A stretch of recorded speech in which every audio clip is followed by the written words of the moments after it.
Hey, Tushar, do you have a stable internet? Yeah, I guess so. You today. guess so, not true. Okay, fine. Tushar's internet and the economy. Both are fucked up now. दोनों बहुत अच्छे चल रहे हैं. As unstable as it gets. That's why Anupam left the meeting. Huh?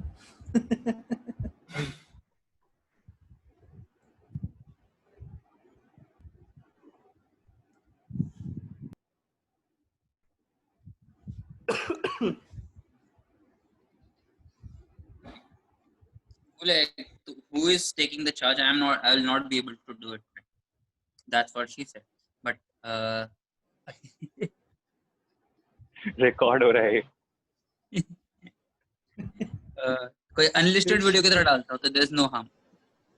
Tushar और हितांशु, मनीष कोई भी ले सकता है. सौरभ अगर आपने अगर पढ़ लिया है तो टारगेट वाज फर्स्ट. मैंने फर्स्ट 5 सेक्शन कवर किया है. मैं पीछे चल रहा हूँ. Cool. नेक्स्ट वीक कवर कर. कोई बात नहीं, मैं भी पीछे चल रहा हूँ. हम अपन अगले हफ्ते खींचेंगे. तो कौन सबसे आगे चल रहा है? Let's take a lead. I am at section 4.5. I was not able to watch any video last 1 week में. मनीष आप कहाँ पर हैं? या मैंने वेंसडे को देख लिया था सारा जितना देखना है. But I would still want someone else to share and then we can discuss. But there is one part कि जो last section है ना, जो 3 hours का session है, that's more easy to understand and discuss. But जो उसका second वाला part है, उसके अंदर the idea है कि 2-3 तरीके से एक चीज को किया जाता है. So that's the one where everyone knowing the topic would really help, and it would be really hard to explain. Cool. So cool, as we are in the early journey of this, we can, let's just sort of, unfortunately I'll not be able to present. I don't think, Manish, you make notes, so you will be able to add value in terms of thinking and your points, but वो walk through करना थोड़ा मुश्किल हो जाएगा without notes. So Saurabh इस course में notes नहीं है. तो what I do, because पहले तो हम book पढ़ रहे थे ना, तो what we are doing is I have created a note. Whatever section I see, I add my notes there and I add screenshots there. तो हम उसको ही walk through करते हैं. Sort of book बना रहे हैं slowly इस कोर्स की. तो I'm not able to do that. तो तुषार, हितांशु, आप दोनों में से कोई लीड लेना चाहेगा आज के सेशन की? मैं करता हूँ प्रेजेंट. आप ले रहे हैं हितांशु? हाँ, thank you Hitanshu. Okay Hitanshu, over to you. Welcome guys, welcome to, यहाँ से कट कर दूंगा मैं, वापस से बोलो. Welcome guys, welcome to upskill club React Native course meet number 2. Today we have Hitanshu Dhawan. Hitanshu Dhawan will be walking us through the rest of the section of React Native. I guess our target was from section 6, 7 and 8. Hitanshu, over to you. ठीक है, तो मेरी screen visible है ना? Yes. हाँ, तो basically इसमें 2 sections थे. पहला था कि स्टेट मैनेजमेंट, और स्टेट मैनेजमेंट कैसे होता है रिएक्ट में, प्लस सेकंड था कि उसमें बेसिकली बेसिक्स ऑफ लेआउटिंग, कि बेसिकली 3 टाइप्स के उनके लेआउट के थे कि कैसे कैसे लेआउट्स करने, तो उसके ऊपर था. सो वही पहले तो स्टेट मैनेजमेंट देख रहे थे. तो रिएक्ट में एक फंडा था प्रॉप्स का. सो प्रॉप्स के बारे में मतलब कवर हो चुका था. इन अ नटशेल वो था कि अगर हमें पेरेंट से चाइल्ड में बस वैल्यू भेजनी है, कि फॉर एग्जांपल अगर हमें कोई रीयूजेबल कंपोनेंट बनाया है, उसका कलर भेजना है, उसका अगर टेक्स्ट भेजना है, ऑल दैट प्रॉपर्टीज़ जो हम भेजते हैं एज ऑब्जेक्ट, वो प्रॉप्स की तरह जाता है. उसके साथ साथ एक और चीज़ होती है कि हर एक रिएक्ट कंपोनेंट की एक स्टेट भी बना सकते हैं. एंड स्टेट इज समथिंग जो कि सॉल्व होती है यूजिंग रिएक्ट हुक्स. सो इसकी हिस्ट्री ऐसी है कि मतलब पहले रीडक्स यूज़ होता था रिएक्ट में. मतलब मुझे पता नहीं रीडक्स क्या है, but this is the history what I have read. कि उसको हटाने के लिए, रीडक्स को हटाने के लिए, तो the React team has implemented hooks. तो जो भी आप देखोगे यूज़ के बाद जो भी एक होता है, जैसे यूज स्टेट, वो एक रिएक्ट हुक होता है. So how that hook works is, so basically यहाँ पर है. तो पहले हम इसको इंपोर्ट करेंगे फ्रॉम द रिएक्ट लाइब्रेरी. उसके बाद यहाँ पर तो बेसिकली ये लाइन जो है, यहाँ पर हम अपना हुक यूज़ कर रहे हैं. सो इसमें क्या होगा कि यूज स्टेट हमने किया, तो यूज स्टेट हमें एक एरे देता है जिसको हम यहाँ पे डीस्ट्रक्चर कर रहे हैं. तो पहला का एरे का एलिमेंट होता है कि बेसिकली ये एक रीड ओनली प्रॉपर्टी है जो कि उसकी वैल्यू बताती है कि फॉर एग्जांपल यहाँ पे हमने काउंटर का एग्जांपल लिया है, तो बताएगा कि काउंटर का वैल्यू क्या है, और इस काउंटर को हम यूज़ कर सकते हैं टू ड्रॉ और लेआउट। तो जैसे यहाँ पर एक टेक्स्ट में बस काउंटर दिख रहा है। एक और वो जो सेकंड आर्गुमेंट जो मिलता है हमें सेट काउंटर, ये एक फंक्शन है जिसके थ्रू हम अपना काउंटर सेट करते हैं, मतलब उसकी वैल्यू चेंज कर सकते हैं। सो अगर हमें कहीं भी अपनी काउंटर की वैल्यू चेंज करनी है, हम काउंटर को चेंज नहीं कर सकते। Counter is equal to counter plus one, counter plus plus, ये नहीं कर सकते। हमें सेट काउंटर यूज़ करके काउंटर की वैल्यू चेंज करनी है, क्योंकि हम सेट काउंटर करेंगे तभी रिएक्ट को पता चलेगा कि हाँ we have change the value of the hook, so our entire component will be re rendered. और फिर अब जब री रेंडर होगा तो काउंट की वैल्यू, जैसे यहाँ पर 0 थी, ये डिफ़ॉल्ट वैल्यू है, तो जब फर्स्ट टाइम रेंडर होगा तो उसकी वैल्यू 0 होगी, लेकिन जब वो दोबारा आएगा, जैसे लेट्स से नेक्स्ट टाइम ये अगर इसको प्लस करके, so the value will be 1, तो काउंटर की वैल्यू 1 हो जाएगी। और फिर जब ये कंपोनेंट री रेंडर होगा तो यहाँ पर 1 दिख जाएगा। सो एक इंस्ट्रक्टर ने सिंपल एक ऐप बनवाई थी कि प्लस का बटन होगा, माइनस का बटन होगा, and we can plus minus, तो उससे पूरा कंपोनेंट री रेंडर होकर दिख जाएगा। One thing to note here is कि अब जैसे काउंटर स्क्रीन तो सिंपल कंपोनेंट है, अगर इसके कोई चाइल्ड एलिमेंट्स होते हैं, सो वो भी री रेंडर होते हैं। सो एक कंपोनेंट के जितने भी चाइल्ड हैं और उनके और भी चाइल्ड हैं, तो सारे पूरा चेन होकर सब री रेंडर होगा और हर एक में न्यू स्टेट फ्लो होगी। So this was about state. Hitanshu, I just want to add few things here. Although like the notes are like super awesome, if you read it, you'll actually get what it means. Just want to add few more points. Like as Hitanshu mentioned, that props were only just to pass things to your children component, nothing more this up. So like one of the biggest issues that you face when you start making decent apps which are more dynamic in nature is when you enter, when you change, or when you do some action, you want it to get reflected, and that can only be, let's say, done at least at this point of time in the course by the states variable. A single line which was clearly mentioned was the state variables are the one which will be actually monitored for. If these change, then I will re-render the component, whichever component is using it, or even the component which is using it, and even the child components. Like, so it's basically us telling the system to do something like nodemon, like watch changes in this thing, and whenever something happens, reflect it somewhere else, right? And reflecting means rendering. So that's what the point which नहीं इसमें शायद watching नहीं है, watching is different. नहीं मैं बताता हूँ watching कैसे है। watching नहीं है यार, आप properties आप एक sort of किसी event पे trigger कर देते हो और हाँ मैं जा रहा हूँ वहाँ पे एक minute. So what I'm saying is कि the function which Hitanshu wrote, use state, this function, as he said, gives you two things, one variable and one a callback function. When this callback function is triggered, then the render system watches, oh, this is called, and does something. In that sense, I meant watching. Basically, so उस sense में है. That is why, as Hitanshu has written somewhere, counter is a read-only value. You do not update it, because if you update it, the value will be changed, but no visible rendering change will happen, because it's not listening, or it's not watching that counter value. All it cares about is whenever set counter is called, it will know set counter has been triggered, and it will change something, and by something it basically means it will re-render the component. Now one more thing that he has also written there, but to note is you don't set counter basically expects what you're going to change. So you don't do counter plus anything like that. You just say what update you want to make. Whatever you pass in as a parameter will be used as setting the new value of counter. So it will automatically happen. So you don't have to do counter equal to counter plus one from a different place. This will change the counter itself. The line which Hitanshu has written at set counter plus one. So it updates and it also re-renders the whole component. So like these are the two things which I wanted to add. Cool. Hitanshu, please continue. हाँ, so basically तो use state के बारे में इतना था. सो एक question था जो इसमें मतलब अराइज हुआ था कि basically how is react knowing कि ये किस टाइम रेंडर हुआ है, कि पहली बार रेंडर हुआ है, सेकंड टाइम रेंडर हुआ है. तो इसको मतलब how the React is able to differentiate कि अब मुझे इसको डिफ़ॉल्ट वैल्यू 0 देनी है, और नेक्स्ट टाइम रेंडर पे मुझे पुरानी वैल्यू उठानी है। सो उसका एक काफ़ी अच्छा एक आर्टिकल मिला था रिएक्ट हुक्स में।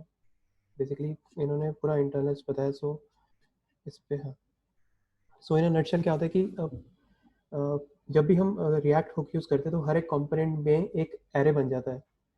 सो वो एरे क्या करता है कि अब जैसे मैंने पहले अपना यूज स्टेट लिखा, सो जैसे मैं इसका एग्जांपल लेता हूँ तो यहाँ पर इन्होंने दो हुक्स यूज़ किए हैं, एक फर्स्ट नेम के लिए, लास्ट नेम के लिए। सो जब भी हम पहली बार इसको रेंडर करते हैं, सो इस कंपोनेंट के लिए, इस सिर्फ इसी कंपोनेंट के लिए, मतलब उसका स्कोप कहीं बाहर नहीं होता, इस कंपोनेंट के लिए एक एरे बन जाता है। फॉर एग्जांपल यहाँ पर सो एक खाली एरे बन गया अभी, सेटर्स और इसमें स्टेट होती है। तो जब हम पहली बार रेंडर करते हैं जैसे फर्स्ट रेंडर पे, तो इस पे ये चला जाता है कि एक सेटर इसमें चला जाता है 0th इंडेक्स पे, और उसी 0th इंडेक्स पे स्टेट भी चली जाती है। तो सेट फर्स्ट नेम और उसके रूडी। फिर जब हमने दोबारा यूज स्टेट एक यूज़ किया तो फिर एक काउंट मतलब प्लस प्लस पे यानी इंडेक्स 1 पे सेट लास्ट नेम चला गया और उसकी फिर वैल्यू चलेगी यार्डले। अब ये array is associated with the component. अब दोबारा रेंडर होगा, तो जब दोबारा रेंडर होगा वो देखेगा कि हाँ यूज स्टेट कॉल हुआ है, यूज स्टेट कॉल हुआ है फॉर द फर्स्ट नेम। तो अब वो अपने पहले देखेगा कि कंपोनेंट में एरे में कुछ पड़ा है। अब एरे में क्योंकि पहले से ही पड़ा था सेट फर्स्ट नेम और रूडी पड़ा था, सो वो उस रूडी की वैल्यू उठाएगा। अगर चेंज हुई होगी, हमने अगर सेट फर्स्ट नेम चेंज किया होगा तो वो एरे में चेंज करके फिर वहाँ से उठाएगा। तो basically these are the internals, मतलब ऐसे काम कर रहा है। अब क्योंकि इसमें एरेस काम कर रहे हैं, so there is a like caveat कि यहाँ पर हमें जब भी अपने हुक्स यूज़ करने हैं तो हमें बिल्कुल टॉप लेवल पे रखनी चाहिए, और उसका बेसिकली उसमें कंडीशनल और फॉर लूप्स नहीं रखने चाहिए। तो मतलब राइटर ने एक एग्जांपल दिया था यहाँ पर ऐसे।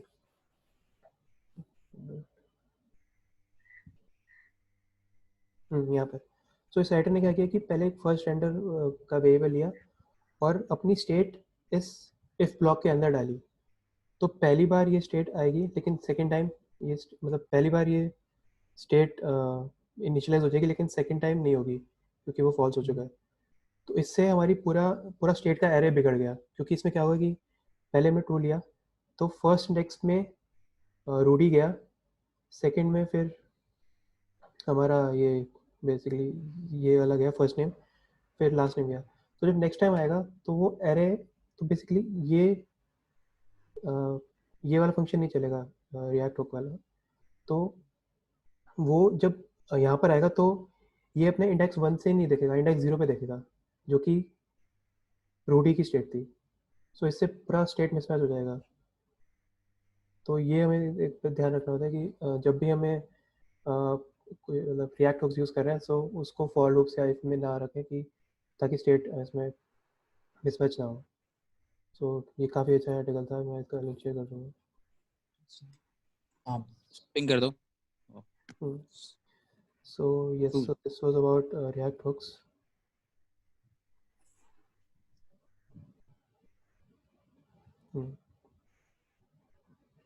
हाँ, तो अब जब हाँ, so this was about React hooks. अब इन्होंने एक ऐप बनाई थी कि जिसमें हमें बेसिकली वो थी कि आपकी हम RGB वाली एक ऐप थी कि रेड का कलर हम सेट कर सकते हैं, ग्रीन का और ब्लू का, और फिर उस पर मतलब बेसिकली 6 बटन्स थे रेड को इंक्रीज करने के, ग्रीन को और ब्लू को, और नीचे व्यू था जिस उसको रीड करके वो उसकी वैल्यू चेंज हो रही थी।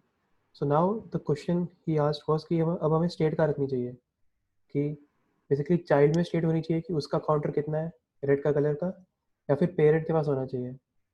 सो द आंसर वाज कि जो भी आपका टॉप मोस्ट जहाँ पे मतलब जहाँ पर आपकी हायरार्की खत्म हो रही है कि टॉप मोस्ट यहाँ पर रहना चाहिए, तो वहाँ पर हमेशा स्टेट होनी चाहिए। अगर बेसिकली अगर चाइल्ड की स्टेट पेरेंट को रीड करनी है या पेरेंट की स्टेट चाइल्ड को रीड करनी है, सो जो भी टॉप है वहाँ पर अपनी स्टेट रखो और उस स्टेट को एज अ प्रॉप्स या पास कर दो नीचे। सो वही इसने यहाँ पर किया है। तो जैसे यहाँ लिखा हुआ है, generally we create state variables in the most parent component that needs to be read और change the state value. So यहाँ पर भी इंस्ट्रक्टर ने ये किया था कि जो भी कलर की स्टेट है वो बिल्कुल टॉप लेवल पे रखी है, मतलब पेरेंट में, और वो नीचे उसने पास करी है और एज अ कॉल बैक उसको बेसिकली कर रहा था। तो यहाँ पर तो ऑन चेंज जब रेड जब हम प्रेस करेंगे तो एज अ कॉल बैक आएगा और फिर पेरेंट उसको अपने हिसाब से चेंज कर लेगा। तो स्टेट एक जगह में यहाँ पे रहनी चाहिए। सो ये मतलब एक तरह का मतलब पैटर्न था जो मतलब उन्होंने बताया था। एंड हाँ, सो ये this was about use state. There is also second React hook called use reducer. So ये तब होता है काम जब बेसिकली हमें मतलब काफ़ी कंट्रोल चाहिए होता है और अलग अलग टाइप्स के एक्शंस हमें चाहिए होते हैं और उसके बेसिस पे हमें काम करना है। तो मतलब इसमें एग्जांपल बताता हूँ मैं। तो जैसे इसमें इसको चाहिए था कि prefer to use state menu complex state logic।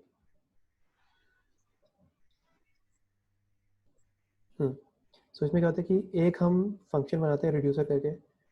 सो उसमें हम एज इट इज स्टेट पास करते हैं। सो इस फंक्शन का काम क्या है कि हम इसको स्टेट देंगे और साथ में एक्शन देंगे। सो ये दोनों ऑब्जेक्ट्स हैं। तो एज इट इज हम स्टेट देंगे और एक्शन देंगे कि क्या चेंज करना है।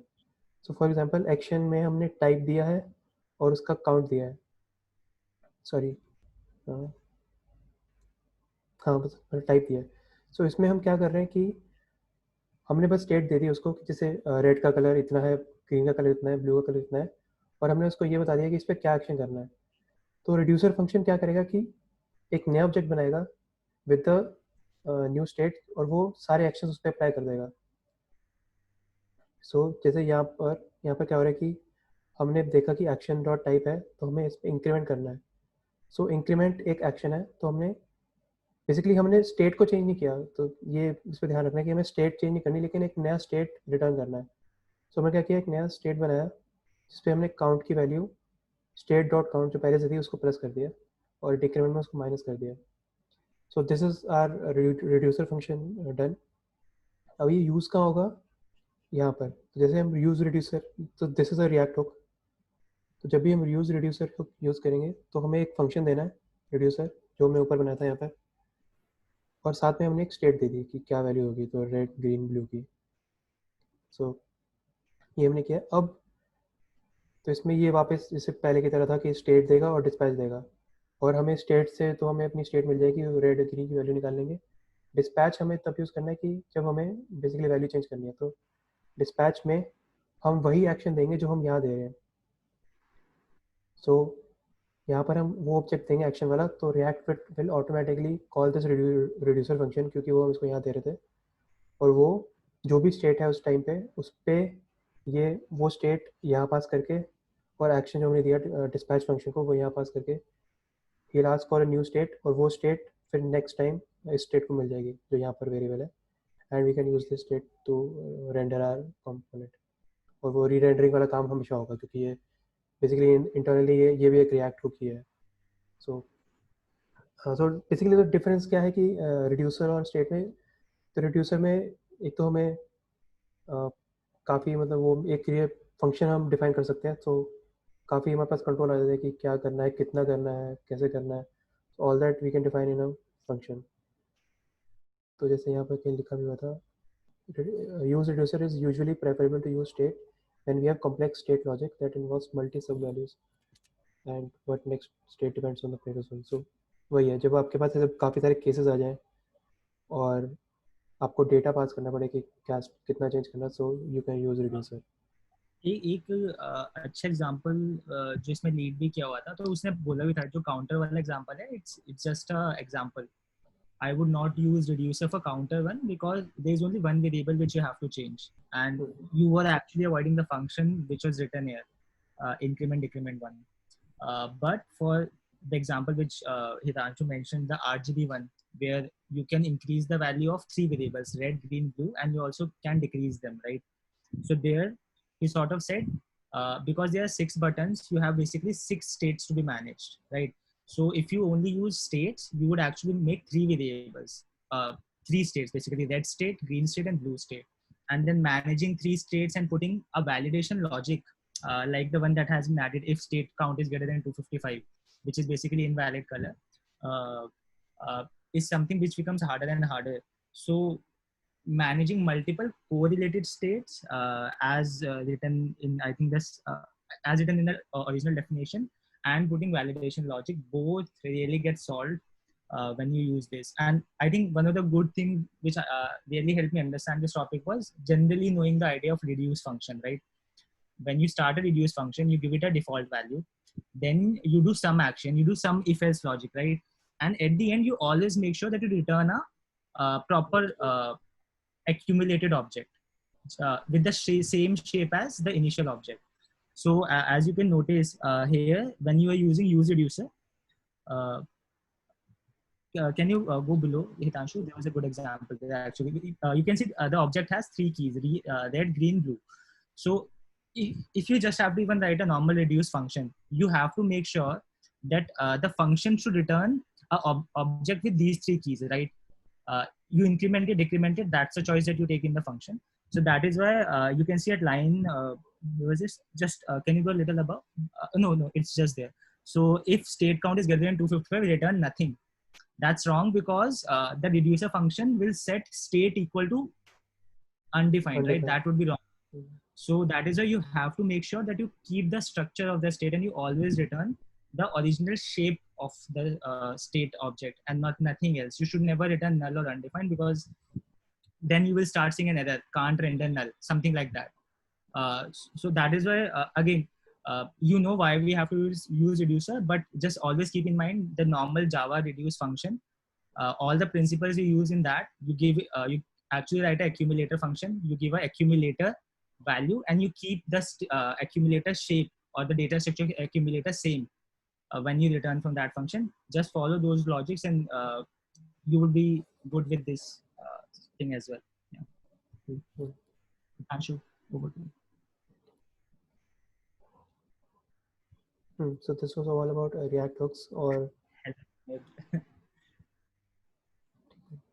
so एक और चीज़ मतलब इंस्ट्रक्टर ने बताई थी कि बेसिकली इन रिएक्ट अगर हमें इंफॉर्मेशन मांगनी है अगर हमने चाइल्ड से, तो हम यहाँ पर करते हैं कि जैसे यहाँ पर console.log, तो हम एज अ कॉल बैक मांगते हैं। जैसे टेक्स्ट में भी हमने ऑन टेक्स्ट चेंज में एज अ कॉल बैक मांग रहे हैं, उसको हमने ये टेक्स्ट मिल रहा है यहाँ पर। सो ये काफ़ी हमें देखने को मिलेगा वैसे। सो दिस इज जनरल आइडिया कि अगर हमें चाइल्ड से इंफॉर्मेशन मांगनी है, जैसे चाइल्ड यहाँ पर टेक्स्ट इनपुट है, सो हम उसके अंदर डायरेक्टली जाकर उसकी कोई वैल्यू नहीं देखेंगे। हम बस ये मांगेंगे कि भाई जब भी कुछ चेंज हो रहा है या फिर कुछ भी वैल्यू हमें चाहिए, तो you just pass me a call back और हमें टेक्स्ट में ये दे दें, और उस टेक्स्ट के साथ हमें जो करना है वो हम यहाँ पे कर सकते हैं। This is all about it. अब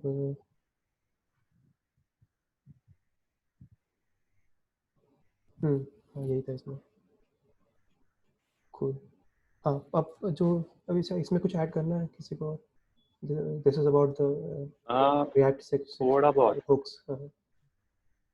थोड़ा बहुत on React hooks, मतलब based on how I work with React, or currently actually without even reading about React Native, I have to work on customer app. अभी currently मैं customer app पे एक React Native flow भी बना रहा हूँ, तो I'll share what simplifications help me understand this. तो अगर आप में से किसी ने React में काम किया हो, तो जनरली अगर आपने डैशबोर्ड्स में भी देखा हो, तो we find a class React component के लिए, उसमें हम बहुत सारे लाइफ साइकिल मेथड डिफाइन करते हैं, which is like constructor, component did mount, या फिर component will receive props.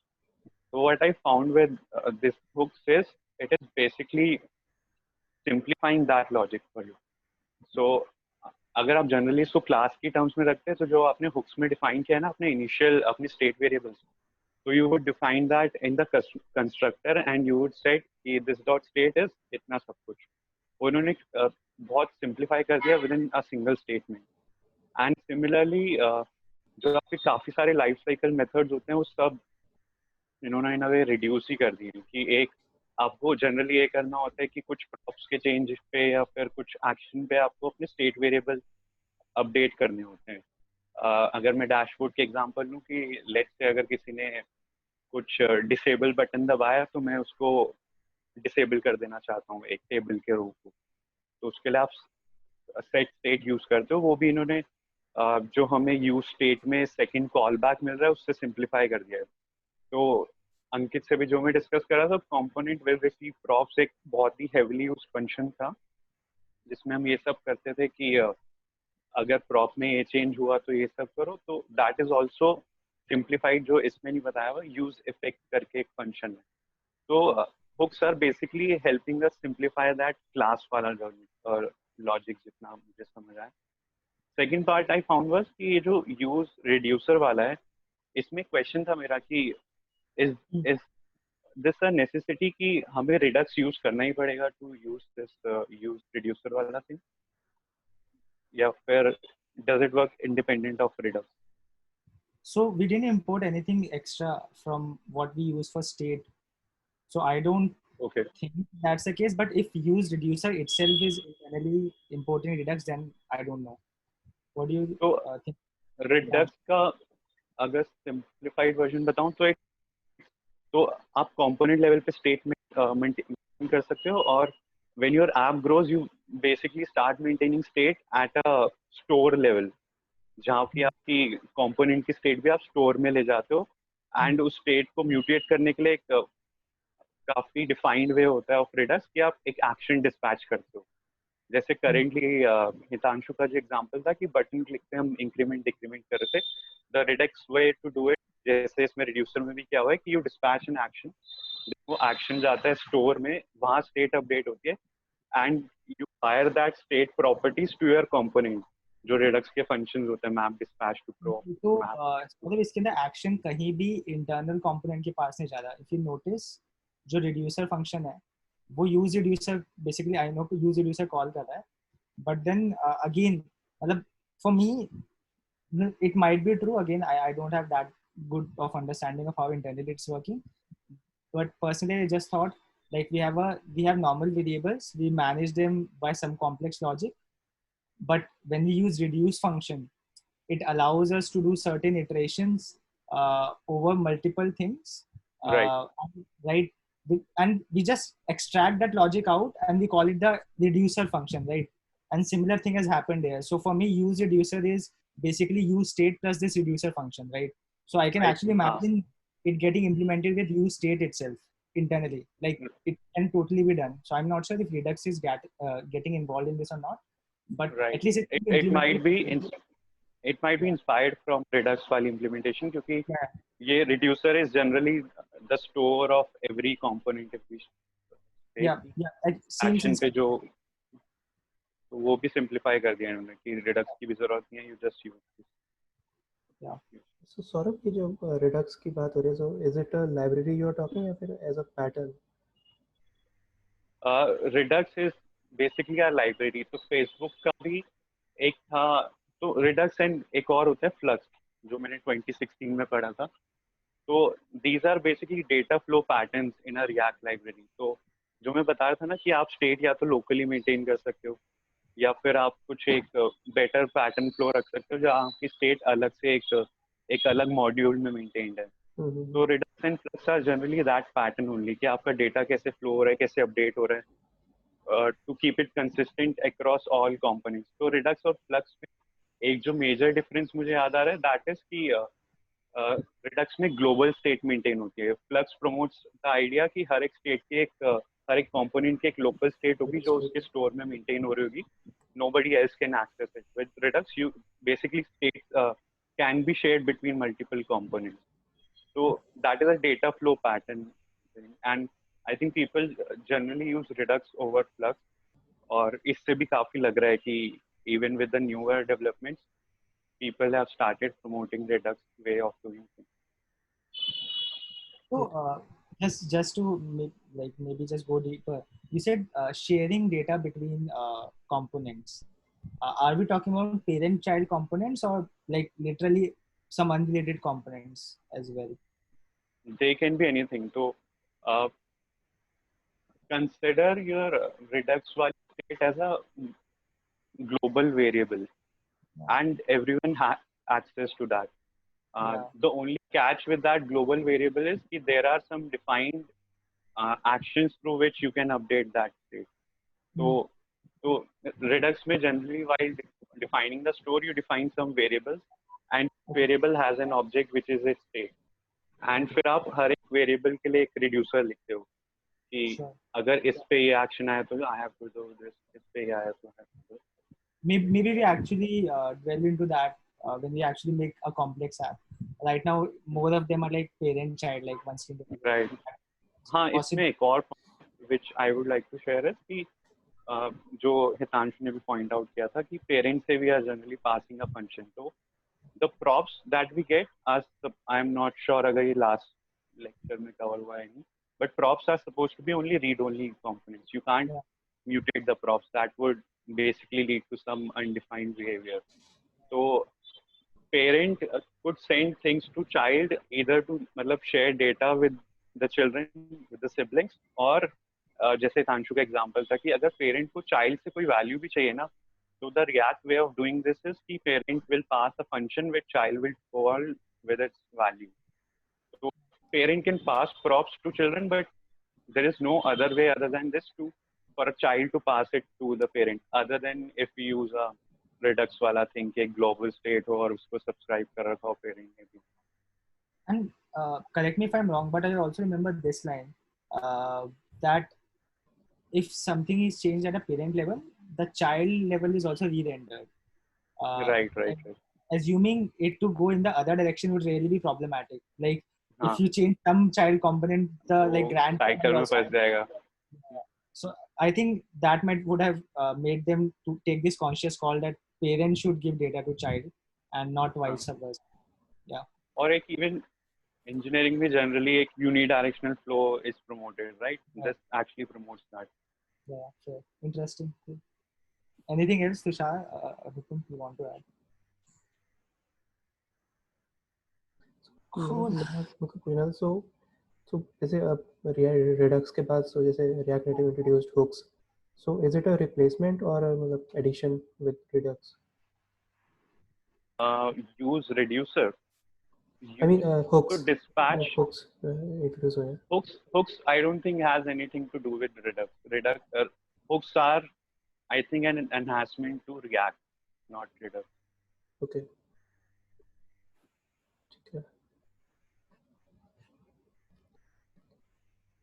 ठीक है आगे चले. Yeah. So This one, just before Hitanshu said, this one is a rather complex topic, and the reason is like even if you have some knowledge in that previous topic, this one everyone should answer, and the reason is very specific that there are, because of these multiple models, there are multiple ways to do things, right? And like until unless you know all of them, you almost feel that you have done the right thing and the other person has done the wrong thing. And that is why I was very specific even at the start of the call that this topic is very important, because as Hitanshu will dig deeper, giving margin to a child component can be either done at the parent level or at the child level. So there are multiple ways. So understanding all of them will, at least when you review or see someone else's code, you should know that there are 5 ways to do it. Otherwise you'll feel like, oh, I only know 3 ways to do it, these 2 may be wrong, right? So that's why keep in mind and hear it with a heart. With Anshu. So हाँ तो जो next section था वो था कि layouts basically React और I think ये React का ही मतलब React Native special कुछ नहीं है यहाँ पर. So React में how we lay out systems, how we lay out our components. So ये 3 मतलब high level तरीके थे, जैसे box object model, flex box और position. So मतलब यहाँ पर ये ऐसा नहीं है कि इनमें से कोई एक यूज़ करना है, इनको सब मिलाकर यूज़ करना होता है. सो फॉर एग्जांपल जैसे बॉक्स ऑब्जेक्ट मॉडल में हमारे पास जो हमारा कंटेंट होगा उस पर पैडिंग देनी है, मार्जिन देना है, बॉर्डर देना है, वो बॉक्स ऑब्जेक्ट मॉडल से होता है. फ्लेक्स बॉक्स ये डिटरमाइन करता है कि जो हमारा एक कंपोनेंट है वो अपने सिबलिंग्स के हिसाब से कैसे रिएक्ट कर रहा है. अगर सिबलिंग उसका ऊपर है, लेफ्ट राइट अलाइनमेंट वो सब बताता है. एंड पोजीशन क्या है कि अब उसके अंदर एक हमारा कंपोनेंट है, उसकी पोजीशन बाकी सब सिबलिंग से अलग है. सो ये वो डिनोट करता है हमारे positions. So these are the 3 systems जो यहाँ पर ऐसे काम करते हैं.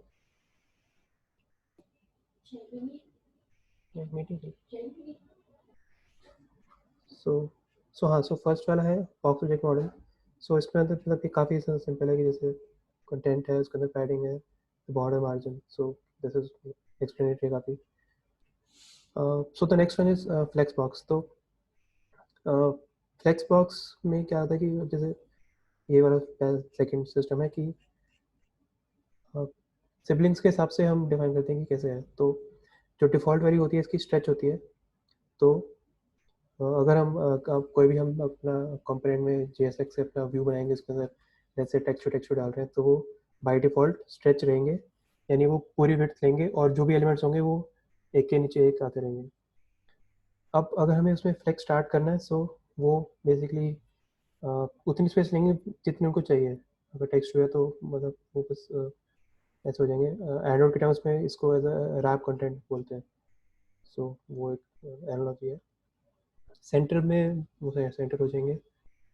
एंड कूल, हाँ ये था इसमें ये सब.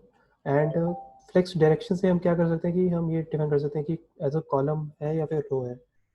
तो by default as a column होता है, यानी एक के नीचे एक आएंगे. अगर रो करेंगे तो वो रो वाइज अलाइन हो जाएंगे. वन थिंग हियर इज कि अब फ्लेक्स डायरेक्शन से हम अपना उसका अलाइन आइटम्स का बिहेवियर चेंज कर सकते हैं. सो जैसे यहाँ पर इंस्ट्रक्टर ने बताया था कि अगर हमने फ्लेक्स डायरेक्शन कॉलम किया तो अलाइन आइटम्स हॉरिजॉन्टली अलाइन हो जाएंगे. अगर हमने फ्लेक्स डायरेक्शन रो किया तो अलाइन आइटम्स वर्टिकली अलाइन हो जाएंगे.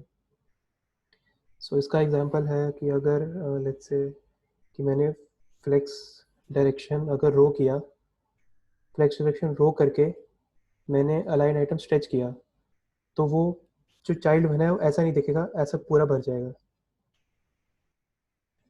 सो जैसे ये जो मेरा कर्सर दिख रहा है ऐसे भर जाएगा. सो ये बिहेवियर तो हमें इन दोनों को देखकर हमें मतलब लेआउट्स बनाने चाहिए. हम सेट नहीं कर सकते क्या वैल्यूज विड्थ वगैरह, मतलब एग्जैक्टली मतलब अगर ये फुल कैपेसिटी ले रहा है उसकी. तो तुषार, एक ऊपर जो बॉक्स मॉडल है ना, एक बार वैसे तीनों मॉडल सुन लेना.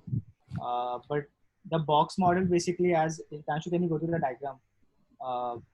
The box model actually allows you to set these three values, which is perfect. Like one way to just deal with one component, and thus it's super useless when you talk with multiple sibling components.